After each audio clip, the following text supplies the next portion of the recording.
Bernavê koma agêjan bi baveriya demokrasî, aşîtî û biratî werin bi hêviyên xwe tova mezin bikin. Ev şahiya şeva navenda çanda tovê em ê bi hevra stranên xwe, avazên xwe ji bo biratî, ji bo aşîtî, ji bo demokrasî û azadî bêjin. Tohum Kültür Merkezi'nin yeniden filizlenmesi için biz de Bajar olarak o gece orada olacağız. Birçok sanatçı dostumuzla destek sunacağız. Muhalif, özgür, alternatif bir dünya için kültür merkezleri kurumlarının artması gerekiyor. Biz de o yüzden oradayız. Dostane Jar, Embam Vecdik'in Kerem Küver'in. Merhaba, ben Cengiz Özkan. Türkülerimizi birlikte, bir yürekle, bir ağızdan söylemek için hep birlikte 11 Kasım'da beraberiz. Ben Emre Saltık. Tohum Kültür Merkezi'nin Umudu Tohumca Büyütüyoruz etkinliğine ben de katılıyorum. Tüm halkımızı bu etkinliğe bekliyorum. Kendi kültürlerine sahip çıkmasını istiyorum. Merhaba, ben Erdal Bayrakoğlu. 11 Kasım'da Umudu Tohumca Büyütüyoruz etkinliğine ben de katılıyorum. Bu etkinliğe katılma sebebim Türkiye'de artık sanatın, kültürün daha yaygınlaşması ve doğru bir şekilde yapılması amaçlamam. Tohum Kültür Merkezi'nde bunu başaracağına inandığımdan bu etkinlikte olmak istiyorum. Merhabalar, Ferhat Tunç ben. 11 Kasım'da İstanbul'da büyük bir şölen var. Umudu Tohumca Büyütme Şöleni. 40 yıllık bir geleneğin bugüne taşıyıp getirdiği büyük bir değer, kültürel değerler. Bu değerleri sahiplenmek ve belki de geleceğe taşımak adına bu şölen büyük bir önem taşıyor, büyük bir anlam taşıyor. Birçok sanatçı arkadaşımızla birlikte bu geleneğin gerçekleştireceği bu şölende olacağım ben de. Hepinizi bekliyorum. Merhaba değerli dostlar. Sizleri Grup Haykırış olarak selamlıyoruz.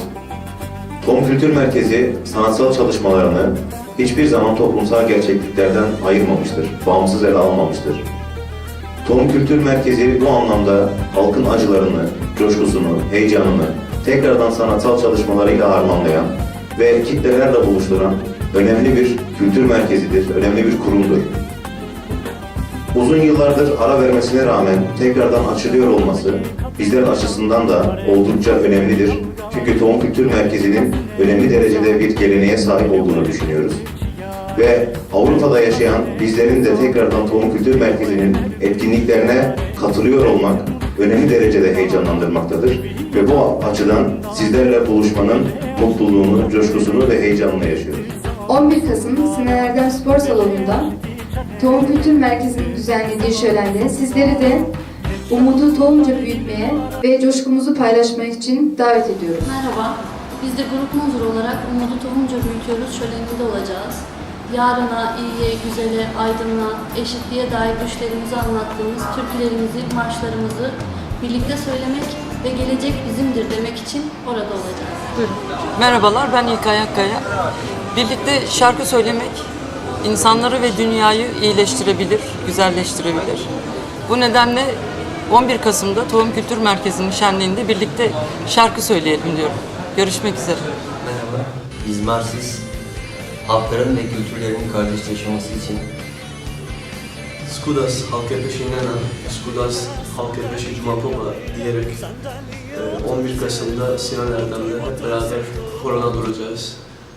Görüşmek üzere. Merhaba, ben Mehmet Ekici.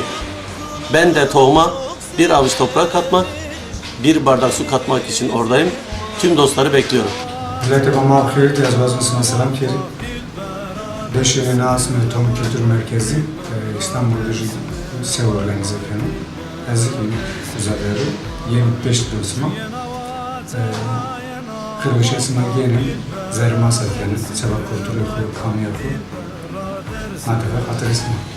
Ben Cahit Berkay. 11 Kasım'daki yapılacak ülkemizdeki bu topraklardaki kültürün yozlaşması sürecinde neleri kaybettik, neleri kaybetmememiz gerekiyor ya ne yapmamız gerekiyor anlamında etkinlikte ben de olacağım. bekleriz. Merhaba, ben Muharrem Temiz. Bu toprağın türkülerini seslendirmek için 11 Kasım'da ben de orada olacağım. Tek başıma türküleri söylemek istemiyorum. Sizlerle beraber söyleyebilmek için hepinizi birlik ve beraberlik içinde orada görmek istiyorum. Sevgili yoldaşlar, hep beraber yasaklanan ezgilerimizi, bizi yasaklayan zihniyetlere inat türkülerimizi, bu ülkenin o aşılmaz tarihsel gerçekliğini bir kez daha sanatla bütünleştirmek adına umudu tohumca büyüteceğiz. Hep beraber biz olmak için 11 Kasım'da bir yürek, bir can olarak Sinan Erdem Spor Salonu'ndayız. Merhaba, ben Şevval Sam. Tohum Kültür Merkezi'ni yeniden açıyoruz.